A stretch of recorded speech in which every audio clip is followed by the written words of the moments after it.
प्रसंग चल रहा है भगवान श्री राम चंद्रजू महाराज शनकादि का आदर सत्कार करके उनके प्रेम भरे नेत्रों को देखा तो प्रभु भी प्रेम विभल हो रहे हैं।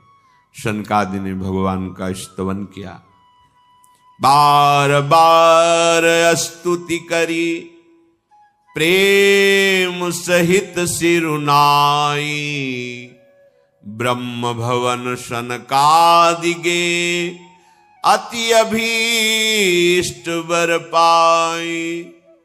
प्रेम पुलकित होकर बार बार भगवान के चरणों में सिर नवाकर प्रणाम कर रहे हैं और अपना मन चाहा वर प्रभु के चरणारविंद की प्रेममयी भक्ति प्राप्त करके ब्रह्मलोक को पधारे। भगवान श्री रामचंद्र जी के द्वारा शनकादि की स्तुति सुनना और उनकी प्रेम भाव भरी दृष्टि देखकर प्रभु की दशा बदल गई थी। प्रभु की भी अश्रु चल रहे थे, प्रभु भी रोमांचित थे और प्रभु बार बार उनसे कह रहे थे कि अहो भाग्य, आज हमें संत दर्शन हुआ। अहो भाग्य, हमें संत दर्शन ये संस्कृति का नाश करने वाला है, भव रोग को मिटाने वाला है, जन्म मरण को मिटाने वाला है। ये सुन करके श्री हनुमान जी महाराज, भरत जी, लखनलाल जी, शत्रुघ्न जी आश्चर्यचकित होकर प्रभु की तरफ देख रहे थे कि भव रोग मिटाने वाले तो आप हैं प्रभु, संसार चक्र को नष्ट करने वाले आप हैं और आप अपने श्रीमुख से संतों के प्रति ऐसे भाव कर रहे हैं।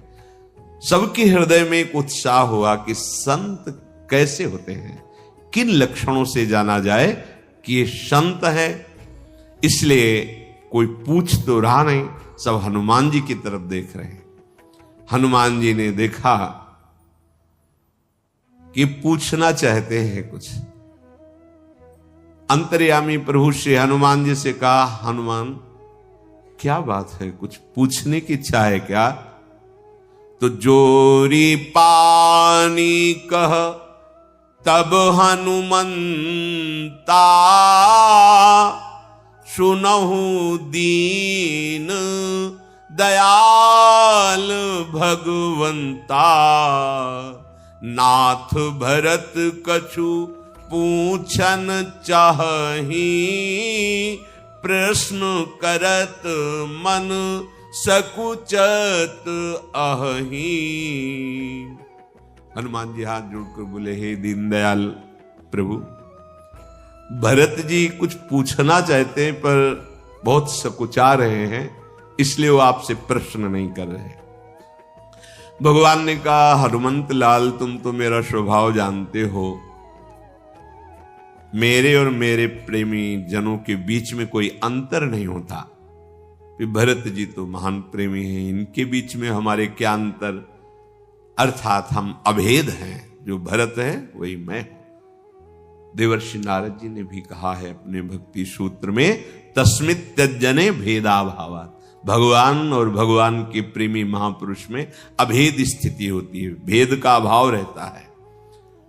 भरत जी ने प्रभु के चरणों में प्रणाम किया और कहा, शरणागत वत्सल नाथ न मोहि संदेह कछु, सपने हूं शोक न मोह, केवल कृपा तुम्हारी, कृपानंद संदोह। नाथ, मुझे कोई संदेह नहीं, संशय नहीं कि मैं प्रश्न करूं। आपकी कृपा से स्वप्न में भी कोई भय नहीं, कोई शोक नहीं, कोई मोह नहीं। कृपा के समुद्र, आपकी कृपा का ऐसा स्वरूप है कि दास के हृदय में कोई शोक संदेह भय नहीं रह जाता। पर प्रभु अभी अभी आपके श्रीमुख से सुना,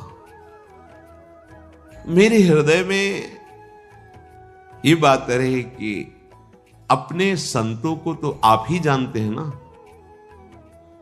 जिन संतों के दर्शन से, संभाषण से भवरोग का नाश हो जाता है, संसार चक्र आवागमन से मुक्ति हो जाती है, प्रभु मैं सुनना चाहता हूं, क्योंकि संतों को जानना कोई साधारण बात नहीं है। तुम्हारी बुद्धि केवल प्रकृतिजन्य विषय को ही जान सकती है, जितनी बुद्धि है उतना ही। संपूर्ण प्रकृति को भी थोड़ी तुम्हारी बुद्धि निर्णय कर सकती है, और वो तो त्रिगुणातीत स्थिति को प्राप्त महापुरुष है, तो वहां तुम्हारी बुद्धि पहुंच ही नहीं सकती। तो प्रभु ही अपने जनों की आंतरिक वृत्ति को जानते हैं। इसलिए भरत जी कह रहे कि श्री मुख तुम पुनि कीन्ह बड़ाई, तीनों पर प्रभु ही प्रीति अधिकाई। सुना चाहूं प्रभु तीन कर लक्षण, कृपा सिंधु गुण ज्ञान विचक्षण। प्रभु आपके मुख से संतों के लक्षण सुनना चाहते हैं। किन लक्षणों से जाना जाए कि ये संत हैं?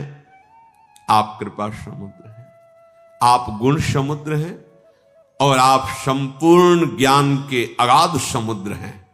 नाथ, असंत किसे कहते हैं और संत किसे कहते हैं, यह निर्णय आप ही कर सकते हो। आप कृपा करके वर्णन कीजिए कि किन लक्षणों से जाना जाए कि ये असंत है, संत नहीं है, और किन लक्षणों से जाना जाए कि ये संत है। आप किस श्रीमुख से सुनना चाहते हैं? भगवान, ये बहुत मंगल मोद में प्रसंग है। यहां किसी वेश का वर्णन नहीं किया गया, यहां लक्षणों का वर्णन किया गया है। ये लक्षण जिसमें है वो असंत है, ये लक्षण जिसमें वो संत है। वो किसी भी वेश में हो, गृहस्थ में हो, विरक्त में हो, स्त्री हो, पुरुष हो, कोई भी, जिसमें ये लक्षण है वो संत है, जिसमें ये लक्षण है वो असंत है। स्वयं श्री भगवान वर्णन कर रहे हैं। संतन के लक्षण सुन भ्राता, अगणित श्रुति पुराण विख्याता। संत असंतनी कै असी करनी, जिमि कुठार चंदन आचरनी। काटई परसु मलय सुनु भाई, निज गुण देई सुगंध बसाई। ताते सुर सीसन चढ़त, जगबल्लभ श्रीखंड। अनलदाही पीटत घनही, परसु बदन यह दंड। श्री भगवान स्वयं संत और असंतों के लक्षण का वर्णन करते हैं। पहले तो ये सुनो भरत जी, संत और असंतों की करनी कुछ ऐसी होती है जैसे कुल्हाड़ी और चंदन। कुल्हाड़ी का कार्य है, स्वभाव है काटना। वो चंदन को काटती है, अपने स्वभाव का वर्तन कर रही है। किंतु चंदन का स्वभाव है सुवास देना, सुगंध देना। वो काटने वाली कुल्हाड़ी को भी सुगंधित कर देती है। संत और असंतों में कितना भेद है? बोले संत हैं चंदन के वृक्ष और असंत हैं कुल्हाड़ी। उनका स्वभाव होता है काटना, उनका स्वभाव होता है सुगंधित करना। काटने वाली कुल्हाड़ी को भी सौरभ से युक्त सुवासित कर देता है चंदन। इसी प्रभाव के कारण चंदन तो भगवान देवता इनकी श्रृंगार में आता है। इनके शीश पर चढ़ता है। पर कुल्हाड़ी को जो इनाम मिलता है वो सब जानते हैं। आग में उसका मुख रख के लाल करके ऊपर घन से पिटाई होती है।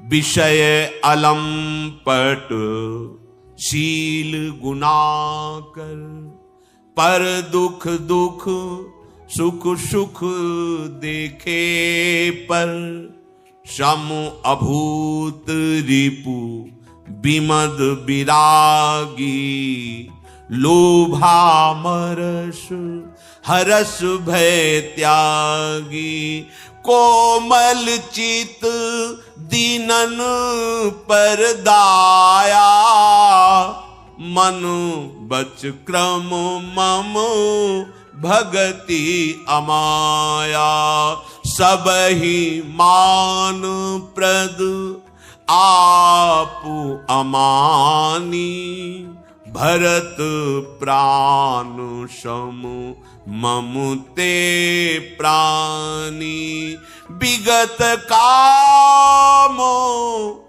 मम नामो परायन, शांति विरत बिन ती मुदितायन, शीतलता सरलता मैत्री, द्विज पद प्रीति धर्म जनयत्री, ये सब लक्षण बसही जासूर, जाने उस्तात संत संततपुर, समुदम नियम नीति नहीं डोलही, परुख बचन कबहू नहीं बोलही, निंदा स्तुति उभय सम, ममता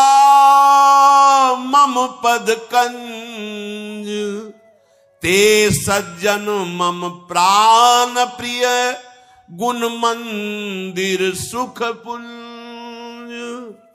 श्री भगवान कह रहे हैं विषय अलंपट, पहला लक्षण संत का, कोई भी धर्म विरुद्ध विषय उन्हें आकर्षित नहीं कर सकता।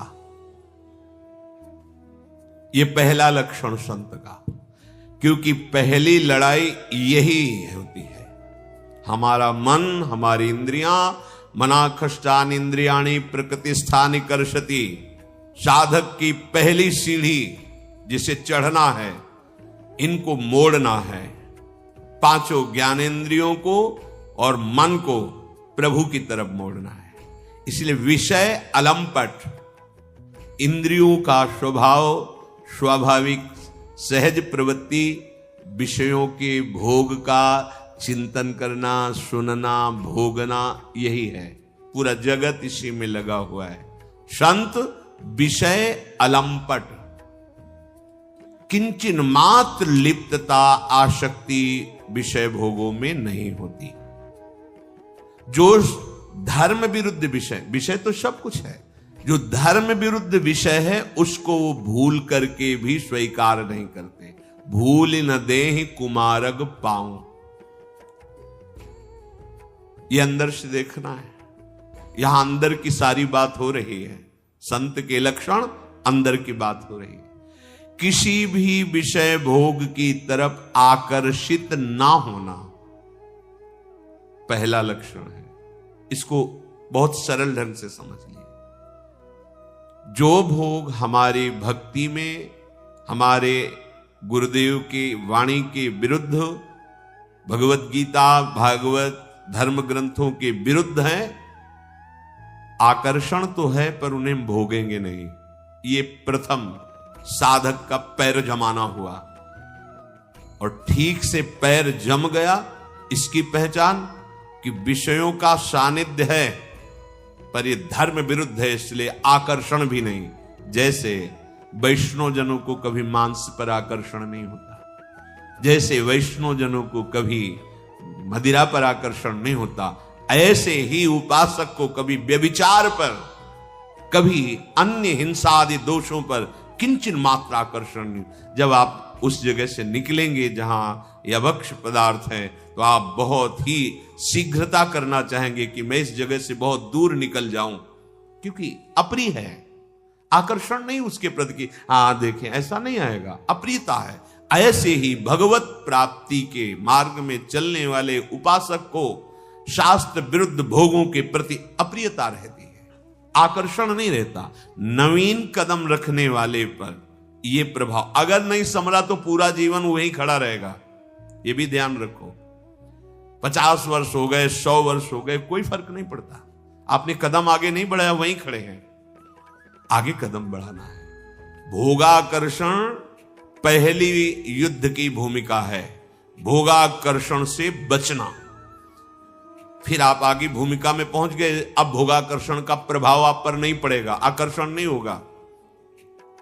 विषय अलंपट, लंपटता नहीं। एक सीमा है, सीमा रेखा को क्रॉस न किया जाए। अपने गुरुजनों की वाणी, शास्त्र आज्ञा, उसकी सीमा है। हंसना, खेलना, बातचीत करना, खाना पीना, सोना जागना, तस्मा शास्त्रम प्रमाणम ते कार्या कार्यो व्यवस्थित। कहीं हमारा मन, कहीं हमारी इंद्रियां सीमा का उल्लंघन न कर दें। पहले सावधान, फिर स्थिति आती है सावधान की, उसमें बात आकर्षण ही खत्म हो जाता है, फीके लगते हैं। रमा बिलास राम अनुरागी तजत बमन जी, यहां उनके लक्षण वर्णन करते हैं जो शांत स्थिति को प्राप्त है। बोले विषयों का बिल्कुल आकर्षण उनके हृदय में नहीं होता। दूसरा, वो शील गुनाकर, बहुत ही शीलवान, सारी देवी संपदा उनके हृदय में आ जाती है, क्योंकि परम देव भगवान श्री हरि का आश्रय लेकर उनका चिंतन करते हैं। तो जो हम चिंतन करते हैं उसका तत्काल प्रभाव पड़ता है। जैसे हम काम का चिंतन करेंगे तो शरीर में काम की हरकत होगी, देख लेना। क्रोध का चिंतन करेंगे तो चेहरे पे, वाणी पे, शरीर पे क्रोध का प्रभाव होगा, पता चलेगा। गुस्सा है आदमी, उसकी दृष्टि बदल जाएगी, वाणी बदल जाएगी, उसकी चेष्टा बदल जाएगी। ऐसे ही जब हम भगवत चिंतन परायण होते हैं तो भगवत चिंतन का प्रभाव होता है। भगवान के देव के सद्गुण उतरते हैं, उन्हें देवी संपदा कहते हैं। पर दुख दुख, सुख सुख देखे पर, संतों का हृदय बड़ा कृपालु होता है। अगर वो कठोर वचन कह के डांट रहे हैं तो उसमें बहुत कृपा होती है। उनको समझ पाना बड़ा कठिन होता है। माता का दुलार, शरीर पोषण तो वो दिखाई देता है, लेकिन गुरु का दुलार, संत का दुलार, स्वरूप पोषण, उसको तुम्हें जानना ही नहीं है, उसको तुमने जाना ही नहीं है, तो उनके दुलार को तुम समझ ही नहीं पा रहे हो।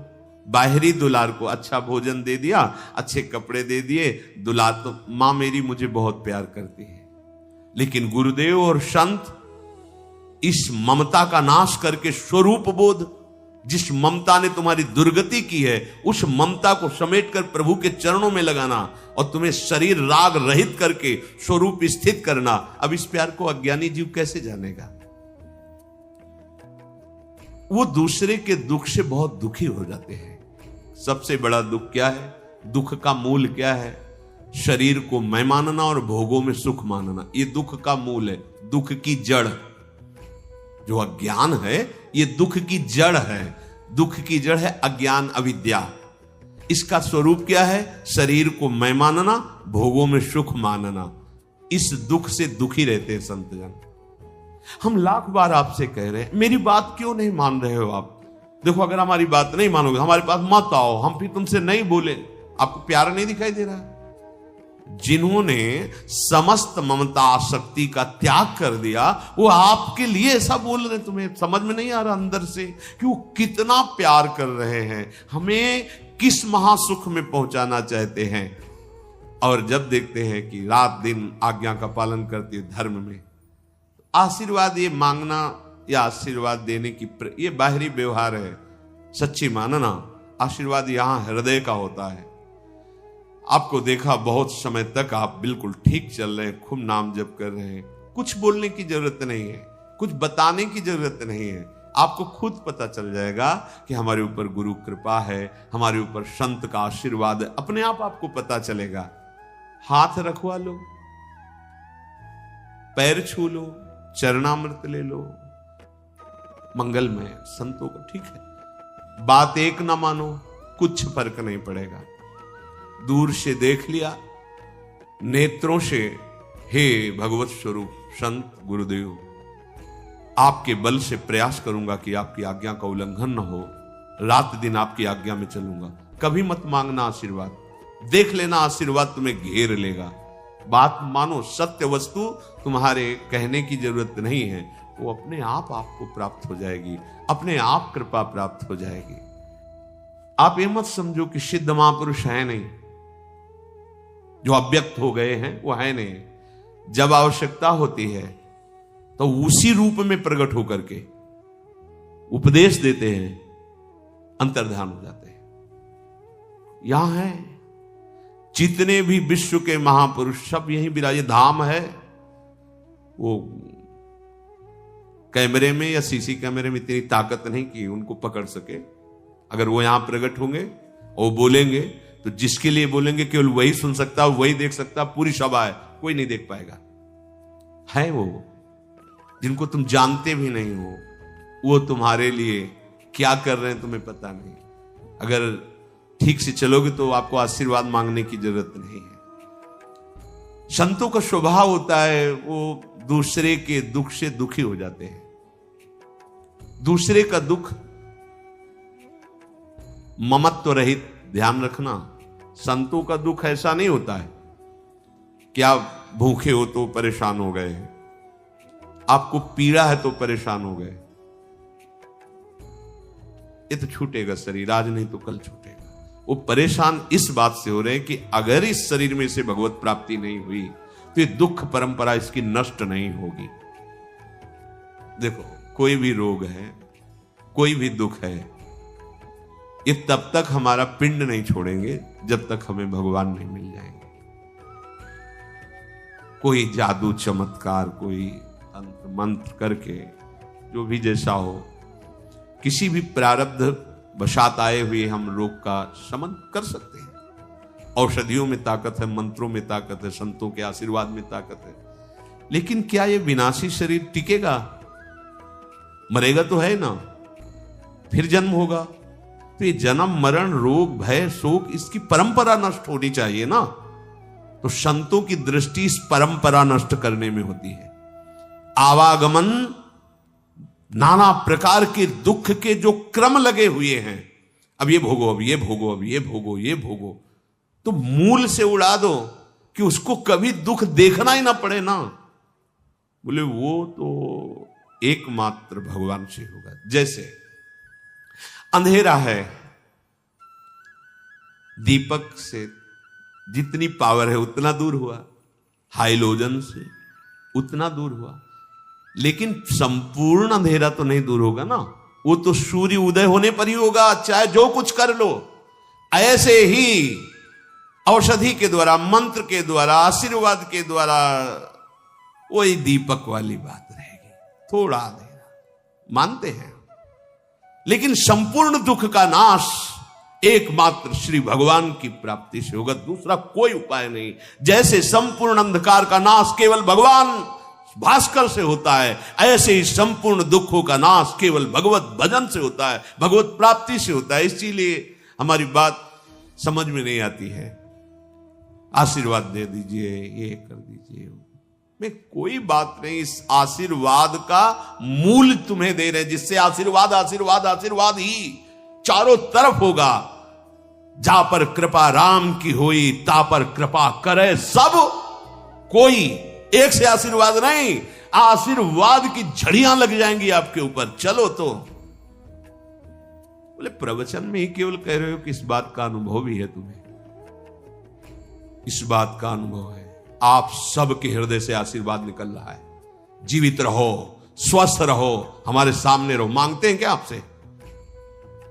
जिससे देखो वही हमारी आयु लग जाए, तुम स्वस्थ रहो। क्या रिश्ता है हमारा आपका? आप अपने, मैं जब जन्मूं तब मर जाऊं, कल एक किसी व्यक्ति, जब जन्मूं तब मर जाऊं पर मेरी पूरी आयु और मेरे पूरे पुण्य आपको लग जाए, तो ये हृदय भर आता है कि ये केवल मेरे प्यारे ही बोल रहे और कौन बोल। हमसे आशीर्वाद मांगने के लिए या चाहने के लिए आप आओ तो समझ में आता है, लेकिन हमें आशीर्वाद देने के लिए आप आओ। सैकड़ों लोग बोलते हैं हमारी आयु लग जाए, हमारी आयु, हमारे पुण्य लग जाए, आप स्वस्थ रहो। क्यों? क्यों? हम कौन हैं आपके? बोले पता नहीं, पर मेरा हृदय ऐसा कहता है। तो हृदय से क्यों निकल रहा है? क्योंकि मेरे हृदयाराध्य मुझे दुलार कर रहे हैं, इसलिए निकल रहा है। जा पर कृपा राम की हुई, ता पर कृपा करे सब कोई। कभी सुना है संतों को आशीर्वाद कोई दे रहा है, आशीर्वाद ले रहा है, मांग रहा है? ये तो सुना है, तो देख रहे हैं, जोर से चिल्ला के कह रहे हैं महाराज जी मुझे कुछ नहीं चाहिए, आप स्वस्थ रहो, मेरी आयु आपको लग जाए, मेरे पुण्य आपको लग जाए, आप ऐसे मुस्कुराते रहो बस। कल किसी ने जब कहा है ना कि मैं हर बार जन्मों जन्मते ही मर जाऊं पर मेरी पूरी आयु आपको लग जाए, हृदय भरा है। मेरे प्रभु कितना दुलार करते, कितना प्यार करते। आप इसे कहानी मत समझो।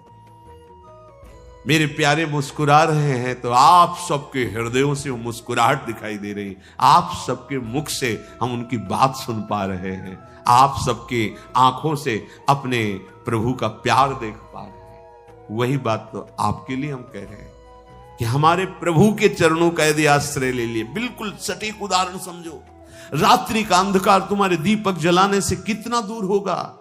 संपूर्ण सृष्टि का अंधकार एक क्षण में मिट जाएगा केवल सूर्य उदय होने पर। ऐसे ही चराचर जगत का परम मंगल एकमात्र भगवान की शरण और उनके भजन से होगा। मामेव ये प्रपद्यन्ते माया में ताम तरंती थे।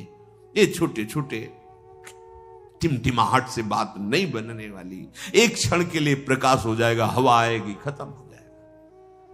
चाहे जितनी आंधी चले, भुवन भास्कर के तेज को किसी के रोकने की सामर्थ्य नहीं, ऐसे भगवत कृपा को रोकने की सामर्थ्य किसी भी शुभ अशुभ विनायक ग्रह नक्षत्र भूत प्रेत पिशाच राक्षस मंत्र तंत्र में नहीं, जो भगवान के महाभागवत को किसी भी तरह पीड़ा पहुंचा सके। ऐसे सर्व समर्थ श्री हरि का आश्रय। तो जो संतों को दुख होता है वो तुम्हारे भगवत विमुखता को देख के होता है, और जो सुख होता है वो भगवत सन्मुखता देखकर होता है। आहा अहो भाग्य। जब कोई कहता है, हमने जब सत्संग में सुना कि ये नहीं करना चाहिए, कसम खा के त्याग दिया और कई महीने हो गए और जीवन में कभी नहीं करूंगा, तो जो दृष्टि अंदर से होती, क्या हमें मिला? हमें क्या मिला? लेकिन हमें बहुत कुछ मिला। आपका मंगल हो गया, मेरा जीवन सार्थक हो गया, बहुत शाबाश। अब राधा नाम और बढ़ाओ, आगे बढ़ो, कुसंग मत करना। ये आशीर्वाद नहीं और क्या है? ये परम मंगल नहीं तो और क्या है?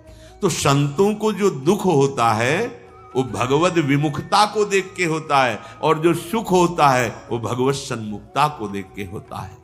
शम अभूत रिपु विमद विरागी।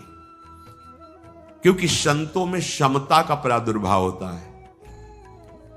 एक भगवान का स्वरूप है क्षमता। भगवत दर्शन से भी महामहिम है ये स्वरूप, क्षमता। भगवत दर्शन हुई, क्षमता नहीं तो आनंद की अनुभूति नहीं हुई। जैसे दुर्योधन आदि या बहुत से अवतार समय क्षमत्व, जिसे क्षमता कहते हैं, ये भगवान का साक्षात स्वरूप है। विषमता संसार में है, इस विषमता को जीत करके जो क्षमता में स्थित होता है उसे संत कहते हैं। शम जीत विषम संसार कीर्ति जग बिस्तर, सेवक जी महाराज कह रहे हैं। संतों में क्षमता होती है। क्षमता सब में, सर्वत्र, सब समय अपने प्रभु की सानिध्य का अनुभव करना, सब में। जैसे कोई प्रश्न करते हैं कि वो तो बड़ा दुष्ट है, नीच आचरण कर रहा है, आप कहते हो भगवत भाव करो। कैसे करें उसमें? तो आप कारण को देख रहे हो या क्रिया को देख रहे हो? अज्ञानी क्रिया को देखता है और ज्ञानी कारण तत्व को देखता है। कारण कौन है? ये हिलने डुलने बोलने चालने की सामर्थ्य कहां से आ रही? सब कर परम प्रकाशक जोई। जो सबको परम प्रकाश प्रदान कर रहा है वो भगवान है। अब उसका प्रयोग तुम क्या कर रहे हो, इसलिए तुम्हारी निंदा स्तुति वाली बात आती है। प्रयोग देखो, धन मिला है, उसका प्रयोग कहां कर रहे हो। एक आदमी दूसरे की सेवा में लगा देता है, एक आदमी उससे गंदे आचरणों में खर्चा कर देता है।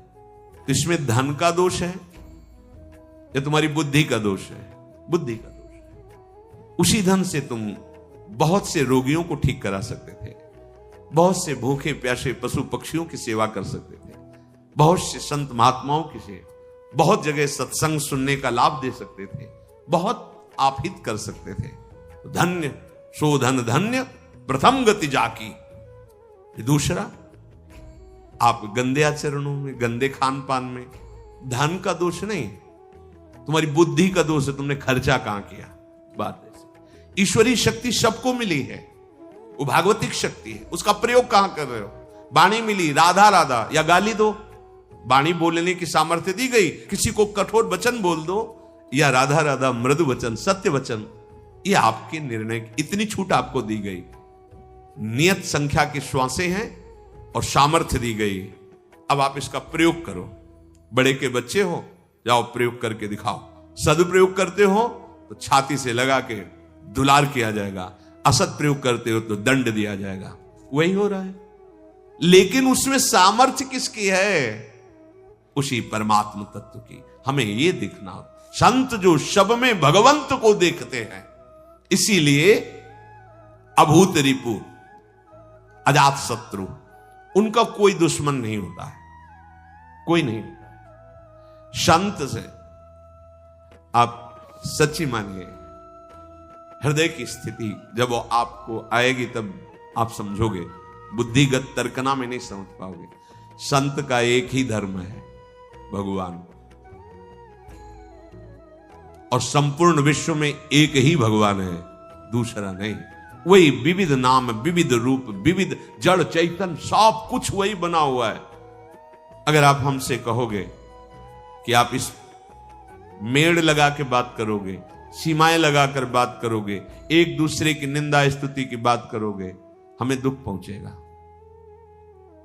हमारे हृदयस्थ जिस मार्ग में हम चले हैं, उससे जो लाभ मिला है, उससे जो भाव आया है, मेरे प्रभु के सिवा संपूर्ण ब्रह्मांडों में दूसरा कोई नहीं है। जितने भी धर्म कर्म, जितने भी सब, हम उस बुद्धि को एक सीमाओं में बांध लिए हैं, इसलिए समझ नहीं पा रहे। थोड़ा ऊपर उठाओ, फिर आप देख पाओगे चराचर जगत में वही जगन नाटक वही भवा, दूसरा कोई नहीं है। अब भाई हमारी समझ में तो आने वाला नहीं, वो आपकी बात हमारी समझ में आने वाली नहीं, और हमारी बात आपकी समझ में आने वाली नहीं, इसीलिए हमारी आपकी मित्रता नहीं हो पाती। अगर दोस्ती हो जाए तो बढ़िया बात बन जाए, पर दोस्ती तभी होगी जब हाथ मिलाओ। आप हाथे नहीं मिला रहे, कोई दूसरा नहीं है, कोई दूसरा नहीं। तस्मात् शास्त्रम प्रमाणम, शास्त्र प्रमाण और अनुभूति। जब गौर से देखते हैं तो वही छलिया मुस्कुराता हुआ दिखाई देता है, दूसरा कोई। तो लगता है यार तुम कुछ भी कहो, तुम कुछ भी कहो। अब गुरु कृपा से आंखों का ऑपरेशन हो गया है तो मोतियाबिंद खत्म हो गया है, अब दो नहीं दिखाई देते। नहीं, मोतियाबिंद हो जाता है तो देखो दो दिखाई देते ना। बोले कहे हैं, बोले दो, क्या बात, बोले मोतियाबिंद हो गया, ऑपरेशन हो, बोले अब कहे, बोले एक। जब तक दो दिखाई दे मोतियाबिंद है, ऑपरेशन है डॉक्टर क्यों, ये ऑपरेशन गुरु करता है, दूसरा नहीं। गुरु के वाक्य ही औषधि है। सदगुरु वैद्य वचन विश्वासा, उनके वचन ही, दूसरा। हरिवंश नाम लीन जे अजात शत्रु तेषर। श्री भगवान कह रहे सम अभूत रिपु, अभूत पैदा ही नहीं हुआ उसका शत्रु कोई है ही नहीं, दुश्मन ही नहीं। विमद विरागी, उनमें कोई अभिमान नहीं होता, क्योंकि सच्ची बात है, हो रहा है। जब अहंकार का समर्पण हो जाएगा तब आप ये समझ पाओगे, हो रहा है, करता नहीं है, करता नहीं बचा है। न था न है न रहेगा, माना हुआ था। कठपुतली नाच रही। अब बहुत हम उसको शाबाशी दें, बहुत पुरस्कार दें, कठपुतली को कोई अंतर पड़ेगा क्या? क्योंकि उसमें कुछ है ही नहीं, वो तो पर्दे के पीछे से नचाई जा रही, जैसी नचाई जा रही वैसी नाच रही है। उमा दारू, दारू माने लकड़ी, जोशित माने पुतली, जैसे लकड़ी की वो कठपुतली होती है, उसको जैसे नचाने वाला पर्दे के पीछे से नचा रहा, भगवान शिव कह रहे हैं उमा दारू जोशित की नाई सब ही नचावत राम। तो वे बोले फिर नरक और स्वर्ग और दंड और निषेध ये सब क्यों आप बोलते हैं जब भगवान ही सब कर रहे हैं? क्योंकि तुम मान नहीं रहे हो कि भगवान कर रहे हैं। अंदर से देखो, तुम मैं मान रहे हो, तुम मैं मान रहे हो तो भोगो फिर, और मैं को समर्पित कर दो हरि में, तो भूल करके भी अधर्माचरण नहीं होगा। हरि समर्पित हृदय में भूल के भी धर्माचरण का उल्लंघन नहीं होगा। ये जो अधर्माचरण होता है अहंकार से होता है, और धर्माचरण होता है अहम समर्पित होने से होता है। उनका कोई शत्रु ही नहीं पैदा हुआ संतों का। बस यही बात समझनी है। कई बार सुनाया है कि एक चोर रास्ते में किसी संत को, तो वो झोला लिए हुए थे, तो समझा कुछ तो लिए ही होंगे, वो बैरागी संत थे, तो गीता भागवत उनके झोला में थी। रोका, पैसे निकाल, तो हमारे पास पैसे तो नहीं है। प्रायः संत पैदल यात्रा होती थी ऐसे, तो उन्होंने पीटा उनको, और जब झोला देखा तो प्रभु की छवि गीता भागवत यही देखा। तो ऐसे यहां चोट लग गई थी, खून निकल रहा था, तो काफी खून निकला, तो बैठ गए। अब वो तो चोर भाग गया। वहां से एक डॉक्टर निकले जो जा रहे थे अस्पताल मरीजों के लिए, और ये देखा कि तो तत्काल उन्होंने अपने वाहन पे बैठाला ले गए, और पट्टी की सबकी गरम गरम दूध हल्दी डाल खिलाया पिलाया। महाराज किसने आपको पीटा? बोले अरे अरे आप ही पीटे हो, और आप ही दूध पिला रहे हो, और आप ही कह रहे हो कि किसने पीटा? अब हमको भ्रम लगी तू ही पीटने वाला तू।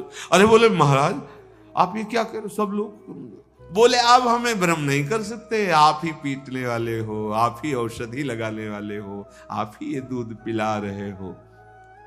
उनकी समझ में नहीं, संत आप ही, आपके सिवा कोई नहीं प्रभु। अभूत रिपु, उनका कोई शत्रु ही पैदा नहीं हुआ। अहंकार रहित और विरागी राग रहित होते हैं। जैसे आपके पास पारस मणि मिल जाए ना, और आपके किलो 2 किलो सोना हो और वो चुरा ले जाए, तो आपको बिल्कुल शोक नहीं होगा। क्यों? क्योंकि आप एक मन लोहे को छुआ दो, 1 सेकंड में सोना बन गया। समझ गए ना? किलो 2 किलो सोना आपका कोई चुरा ले जाए, बिल्कुल फर्क नहीं, 100 में 1% भी कष्ट नहीं होगा। क्योंकि आपको पता है मेरे पास पारस मणि है, अभी 40-50 किलो लोहे में छुआ देंगे वो सोना बन जाएगा। ठीक है। अनंत ब्रह्मांडों का सृजन मेरे प्रभु ने ऐसे किया है। भ्रकुटी विलास सृष्टि लय होई। भ्रकुटी का संचालन मात्र हुआ कि सृष्टि प्रकट हो गई, स्थित हुई, लय हो गई। अच्छा कोई हमारे कुछ भी अपरण, तो जैसे पारसमणि जिसके पास, तो हमारे पास इंद्रनील मणि श्याम मनोहर 7 कुंभ तनु गोरी 2 प्रीतम। और ऐसे अनंत ब्रह्मांडों के स्वामी, ले जा भैया ले जा, मेरे लिए मालिक नई सृष्टि पैदा कर देगा। सच्ची वाले जो वास्तविक भगवत स्वरूप में, वो बड़ा, एक बार पीपल के नीचे बैठे हुए थे सरकार, तो कुछ सीआईडी लगाए गए थे उनके पीछे, क्योंकि संतों का कभी कभी अलग स्वरूप हो जाता है। जैसे कोई देहाभिमान से आवे तो हो सकता है उनके कठोर व्यवहार हो जाए, तो उनको लगे कि हमारा अपमान कर रहे हैं। नहीं नहीं नहीं, तुम्हारे उस मलिन अहंकार को नष्ट करने के लिए वो कटुता धारण करते, उसमें बड़ा प्यार होता है, दुलार होता है। तो ऐसा ही कुछ किसी विशेष अधिकारी के साथ वो तो संतों की एक मस्ती होती है, तो उन्होंने लगा दिए सीआईडी की। इतना ऐश्वर्य कहां से आया बाबा के पास? 1 महीना 2 महीना 4 महीना वहां ये सब लिखा पढ़ी, एक दिन सरकार ने बुलाया कि वो गेट में है और वो पीछे वहां है, उन दोनों को लाओ, ये नाम है ऐसा, सिद्ध पुरुष। सामने होगा, भैया लिखा पढ़ी हो गई तुम्हारी? चौके, क्या क्या लिखा तुमने? हाथ जोड़े खड़े, नहीं तुम सीआईडी हो ना, लगाए गए हो, क्या क्या लिखा है? तो सरकार क्या लिख सकते हैं? वो तुम जानना चाहते हो पैसे कहां से आते हैं? पीपल के नीचे बैठे थे, ऐसे किया, बोले देखो गिर रहे हैं पीपल के पत्तों से पैसे, लिखो इसमें कि बाबा पीपल के पत्तों से पैसे निकालता है, लिखो इसमें। कर तुम मकर तुम मन्य था, कर तुम सर्व समर्थ ईश्वर, जिनके अधीन है उनके लिए। कोई आश्चर्य वाली बातें होती है, बड़ी अपार महिमा भगवत भजन की होती है। कौन जान सकता है? बाहरी प्रकाश को तो तुम देख के जान सकते हो, लेकिन आंतरिक प्रकाश को, जो अपने को छुपा करके रात दिन भजन में, कैसे जान पाओगे? संतों को कैसे जान पाओगे? बोले विरागी, उनमें कोई राग नहीं होता, तुम्हें दिखाई देगा भरे, क्योंकि तुम्हारी रागी दृष्टि है तो तुम्हें राग दिखाई देगा। संतों में कहीं राग नहीं होता, तो द्वेष की संभावना ही नहीं। लोभा मरस हरस भय त्यागी। एक दिन प्राय दर्शन करने जाया करते थे, तो दर्शन करने गए, तो 4 बजे सरकार निकलते थे। बाहर निकले, बैठे, तो एक बड़े पदार में थे, बहुत लोग उनके साथ, ऐसे गमछा में 18 लाख रुपया थे ऐसे। तो आज के 30 वर्ष पहले 18 लाख काफी, ऐसे ऐसे ऐसे, जय सरकार। हाँ भाई, क्या है? बोले 18 लाख है सरकार, हम क्या करें? इसीलिए बैठे हम, उठाओ इनको। और उसी समय उन्हीं के सामने एक गरीब आदमी आके 10 रुपया, लाओ भैया लाओ भैया। हाँ ठीक है भैया। क्या लीला संतों की! 18 लाख को धबका के वापस कर रहे और 10 रुपया प्यार से लेके रख रहे। हाँ भैया, हाँ। संतों की लोभ किंचन मात्र नहीं रहता। उड़िया बाबा को जैसे कोई 100 रुपया देखता, लेकिन तुरंत तकिया के नीचे रखते। अब ये चेष्टा देख करके कितना 100 रुपया का महत्व है, और महत्व ब्रह्म की संपूर्ण रची हुई माया पर विजय प्राप्त की हुई महापुरुष है। 100-200 बाहरी लीला से आप, लोभ का कहीं किंचन मात्र प्रवेश नहीं। और अमर्ष, ये मेरे से आगे बढ़ा जाता है, ये संतों में नहीं होता। अमर्ष, मत्सर, मेरे से आगे निकला जा रहा है, उसकी बड़ी कीर्ति हो रही, या धन में या मान पद में। संतों के हृदय में लोभ नहीं होता और मत्सरता नहीं होती। हर्ष भय त्यागी, उनके किसी भी वस्तु व्यक्ति के सानिध्य से हर्ष नहीं होता। क्यों? क्योंकि अनंत ब्रह्मांड जिनके एक रोमकूप में वास करते हैं, उनके सानिध्य में रहते तो तुम कितने बड़े हो गए। तुम हमारे सानिध्य में हो या हम तुम्हारे सानिध्य में, इस बात का कोई गर्व नहीं होता कि हमारे सानिध्य में अमुक आए। नहीं, ये कोई गर्व का विषय है। तुम तो न जाने कहां कहां सानिध्य देते हो, कहां कहां सानिध्य देते हो। रसेंद्री, जनेन्द्री, नेत्रेंद्री, श्रवणेन्द्री, घ्राणेन्द्री, इनका कहां कहां सानिध्य देते हो। तुम्हारे आने से, तुम्हारे मिलने से हमें गर्व होगा? नहीं, हमारा तुम्हारा दोनों का मंगल होगा भगवान के मिलन से, प्रभु के महान प्रेम में छके हुए महाभागवतों के सानिध्य से। तो उनको हर्ष नहीं होता किसी वस्तु व्यक्ति स्थान के सानिध्य से। अगर हर्ष होता है तो अभी साधुता कलंकित है। साधु को कभी किसी भी से हर्ष नहीं। हाँ, आनंद ऐसा आता है जैसे मेघ की गर्जना को सुनकर मोर नाच उठता है। ऐसे भगवत प्रेमी महात्मा जब सानिध्य देते हैं कृपा करके, जैसे संत आए, भगवान नामानुरागी, प्रेम में उन्मत्त बहरा, हृदय नाच उठता है कि आज हम कह सकते हैं कि लाडली जो हम पर बहुत प्रसन्न है, और हृदय आनंदित, हर्ष नहीं आनंदित हो जाता, नाच पड़ता है कि लाडली ये तो सिर्फ आपकी कृपा से। ऐसे निष्काम भगवत प्रेमी महात्मा एक क्षण के लिए अपना मान करके मुझे देखा, मेरे से बात की, मेरे सानिध्य, बस अपार कृपा। भय, अगर मैं कहीं कुछ ऐसा बोला तो ये मुझे कुछ भय नहीं, भय सिर्फ इस बात का कि मेरे स्वामी के विरुद्ध कोई आचरण ना हो जाए। समझो, भय इस बात का मेरे स्वामी के शास्त्र विरुद्ध, धर्म विरुद्ध कोई आचरण ना हो जाए, बस। इसके बाद भय शब्द नहीं रहता। ये डरने के लिए कहा है आचार्यों ने, यही डर ही डरपि हरिवंशित जिनो वैष्णव अपराध न बन जाए, कहीं कोई शास्त्र विरुद्ध आचरण न बन जाए, बस इतनी सावधानी रखनी है।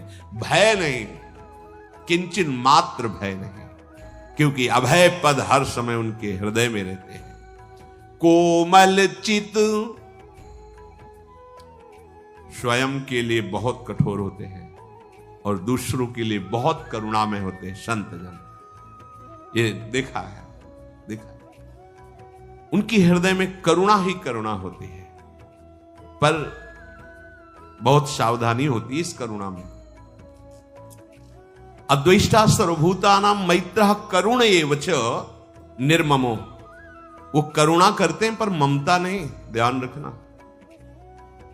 करुणा और ममता में अंतर है। आप लोग भी करुणा करते हैं पर ममता युक्त फंस जाते हैं। दया बिना साधु कसाई, दया करी तो आफत आई।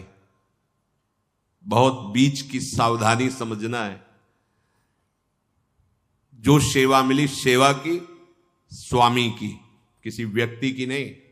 व्यक्ति की जो सेवा कर रहे, भाव स्वामी का, और निर्मम।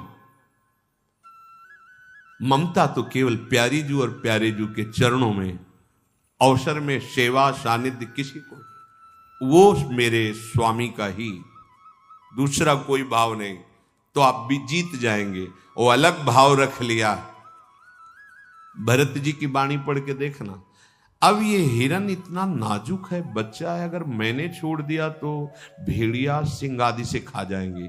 नहीं, ये मेरी शरण में है, मैं इसकी रक्षा करता हूं, तो मुझे चाहिए कि अब इसकी पूरी की पूरी व्यवस्था करो। कोमल कोमल घास लाके पवाना रात दिन। अब जब थोड़ा सयाना हुआ, चंचल हुआ, इधर उधर उछलने लगा, अब और भय हो गया, ये कहीं भाग न जाए। वहां से निकाल लेना, 2-4 दिन उसकी सेवा करना, फिर उसको छोड़ देना। अखिल कोटि ब्रह्मांडों की रक्षा करने वाला भगवान ने।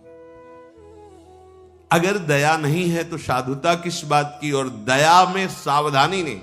दया कब तक हमारे लिए ठीक है? दया को उल्टा याद। जब तक भगवत स्मृति में बाधा नहीं पड़ती तब तक दया ठीक है। जहां भगवान की याद छूटने लगे वो दया हमारे लिए घातक हो जाएगी। पढ़ के देख लो भागवत में, भगवान को भूल गए भरत जी।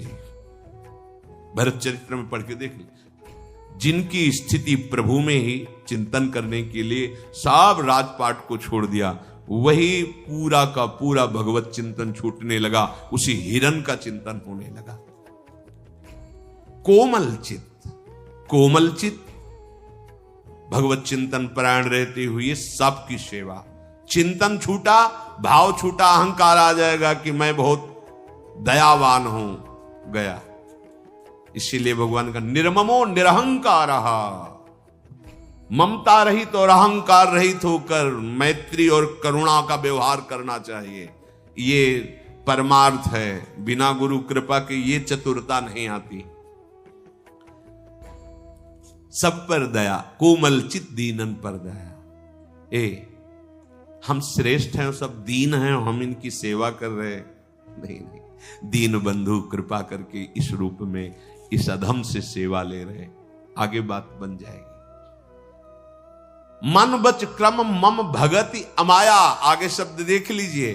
मन से, वचन से, कर्म से मेरा ही निष्कपट भाव से निरंतर चिंतन, फिर सेवा, फिर दया, फिर भावना, फिर व्यवहार, कोई फर्क नहीं पड़ेगा।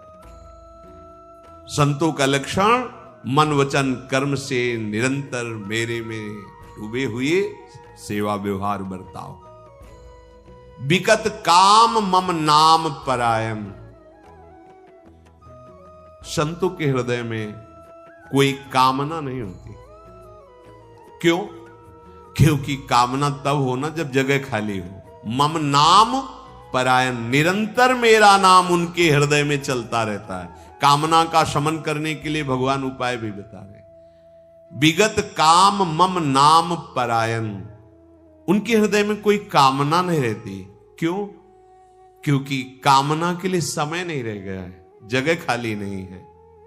भरी सराय रहीम लख आप पथिक फिर जाए, क्योंकि हृदय भरा हुआ है, हर समय नाम चल रहा है। नाम पाहरू दिवस निश, कामना के प्रवेश की जगह नहीं। इसीलिए महापुरुषों ने कहा, हानि हरिवंश के नाम अंतर परे। कहा हनुमंत विपत्ति प्रभु सोई, जब तो सुमिरन भजन न हुई। क्या विपत्ति? यही कोई न कोई कामना वासना फंसा देगी अगर नाम चल नहीं रहा। नाम परायण, मम नाम परायण, शांति विरति बिनती मुदितायन। हमारे संतों में शांति होती है। शांत पहला रस है भक्ति का, जो भाव रस है। शांत रस, फिर ऊपर दास, सख्य, वात्सल्य, गोपी, सहचरी। शांत रस सबसे पहले।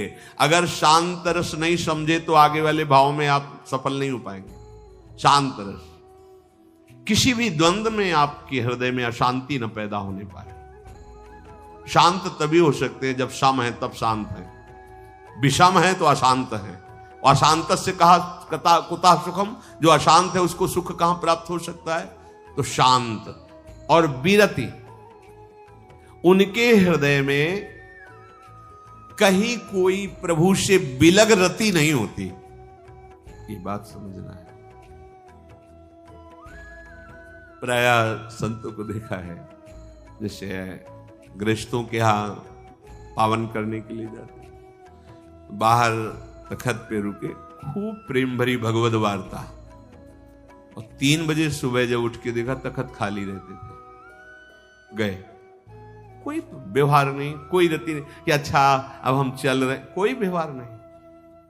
उड़िया बाबा जी के पास एक बार 2-4 साधक आए, 2-3 दिन रुके। बोले अच्छा बाबा आदेश दे दीजिए, चलते हैं। तो बोले बुलाया कब था आपको? बुलाया कब था आपको? जैसे आए थे वैसे जाओ, किसी ने बुलाया नहीं, किसी से अनुमति की जरूरत नहीं। विरति, कहीं कोई राग नहीं, दिखाई देता है पर उनकी रति कहीं किसी स्थान पे, किसी वस्तु पे, किसी व्यक्ति पे, ऐसा नहीं। विनती, विनय उनमें होता है। विनय का तात्पर्य होता है अहंकार रहित बर्ताव, वो विनय युक्त ही होगा। अहंकार है तो भले विनय बाहर प्रदर्शन हो रहा है, उसको विनय नहीं कहते। हाथ जोड़कर दैन्य भाव से हम बात कर रहे हैं। अहम शून्य आपका चाहे जैसा बर्ताव हो, विनय युक्त से होगा, देख लेना। अहम शून्य बर्ताव ही विनय है। बाहरी दिखावटी विनय, अंदर अहम, तो संतों में स्वाभाविक विनय होता है। एक बार पूज्यपाद सिउड़िया बाबा जी महाराज, प्रभुदत्त ब्रह्मचारी ने बड़ा नाम महोत्सव किया था, बड़े बड़े सब संत महात्मा आए हुए थे। तो एक रसानंद जी महाराज आए थे, जिनके 50 संत ब्रह्मबोध संपन्न शिष्य से थे। बुजुर्ग अवस्था शरीर की थी, बहुत उच्च कोटि के ज्ञानी। बाबा बैठे थे, वो आए, बाबा से बैठे, न प्रणाम न नमस्कार न आवा भगत कुछ। क्योंकि द्वैत का बाद होकर स्वरूप में स्थित स्फुरण ही नहीं हो रहा कि कोई और है, अपने सिवा कोई और है, आत्मस्वरूप कोई। बैठे, वो आए, बैठे शिष्यों के साथ, बिल्कुल ऐसे चले गए। तो प्रभुदत्त ब्रह्मचारी जी बाबा के पास आए और कहा, बाबा, उनका क्या कहना चाहते हो? बोले स्वामी, एक रसानंद जी आए थे और आप ना तो खड़े हुए ना प्रणाम किया, उनके सब शिष्य आए। तो बोले आपने हमारे कान में बताया क्यों नहीं कि खड़े होना है, प्रणाम करना है? बाबा ने कहा, तो अब क्या होगा? बोले खुसफुस उधर हो रहा है, मतलब कुछ लोग ऐसा कि उड़िया बाबा तो ऐसे, नहीं करना क्या चाहिए आप हमें बताओ। बोले आप चलो और उनके प्रणाम करो। हाँ चलो। बाबा उठे गए और उनको प्रणाम किया और वो हाथ पकड़कर तखत में बैठाने लगे। नहीं नहीं स्वामी जी, और नीचे चरणों में पादुका के पास में वो कोई जानबूझ के नहीं, स्वाभाविक भगवदाकार स्थिति में बैठे। अब जब उनको एक बार यहाँ वृंदावन में आश्रम में थे, बोले बाबा कुछ लोग कहते हैं कि उड़िया बाबा तो बिहारी जी के दर्शन करने के लिए कभी नहीं आते। अच्छा ऐसा? तो बाबा चले? हाँ चलो। गए, खड़े, बाबा प्रणाम बिहारी जी। अच्छा चल दे। अब जहां साधन हुआ है अद्वैत स्थिति का, तो प्रणाम नमस्कार, उठकर खड़े होकर आदर करना, ये सब व्यवहार का बाद हो, वो एक स्थिति होती जब तक व्यवहार चलता। जब दक्ष प्रजापति आए, भगवान शिव नहीं खड़े हुए, तो बाद में एकांत में अंबा जी से कह रहे कि सुंदरी तुम सोच सकती हो ऐसा कि मेरे पिता प्रजापति पद पर थे और वो आए और खड़े क्यों नहीं हुए, आप प्रणाम क्यों नहीं किए? अगर कर देते तो इतना बात ही आगे ना बढ़ती। तो आत्मस्वरूप में स्थित महापुरुष व्यवहार का पोषण नहीं करते। खड़ा होना, प्रणाम करना, ये सब ये व्यवहार, वो आत्मस्वरूप प्रभु में स्थित रहते, उन्हीं वासुदेव का निरंतर सम्मान होता रहता है। इसके सिवा देहाभिमान का कहीं, भगवत ऋषि जी भी जैसे वर्णन किए कि अभिमान इनके न्यारे। भगवत प्रेमी जन जो है वो उनकी स्थिति ज्ञान में और प्रेम में दोनों, उनको शुद्ध नहीं प्रेम में, उनको शुद्ध नहीं ज्ञान में। तो उनके हृदय में स्वाभाविक विनय रहता है, पर उनके व्यवहार को देख करके देहाभिमानी समझ सकते हैं कि बड़े अभिमानी हैं और ये विनय नहीं है, पर अहंकार शून्य हृदय ही वास्तविक विनय है। शीतलता, सरलता, सबके प्रति मित्र भाव, ब्रह्म ऋषियों के चरणों में प्रीति और धर्म उत्पन्न करने वाली बुद्धि उनकी प्रतिक्षण वर्धमान रहती है। हे तात, जिनके ऐसे लक्षण हैं उन्हें संत जानना चाहिए। शेष चर्चा आगे। श्री राधा वल्लभ लाल की। तो राधे राधे जी, श्री हरिवंश। हमें पूरी उम्मीद है कि आप लोगों को पूज्य महाराज जी का आज का ये सत्संग बहुत ही ज्यादा पसंद आया होगा और आपको इस सत्संग से काफी कुछ सीखने को भी मिला होगा। तो आपको इस सत्संग के अलावा और किसी भी विषय के बारे में अगर कुछ भी महाराज जी की वाणी में जानना हो तो आप लोग हमें नीचे कमेंट्स करके जरूर बताइए। हम आने वाली वीडियो में आप लोगों के उस प्रश्न को लेकर महाराज जी का नया सत्संग अपलोड कर देंगे, ताकि आप लोगों को अपने भक्ति मार्ग में बहुत ही ज्यादा आसानी मिले। तब तक के लिए राधे राधे, श्री हरिवंश।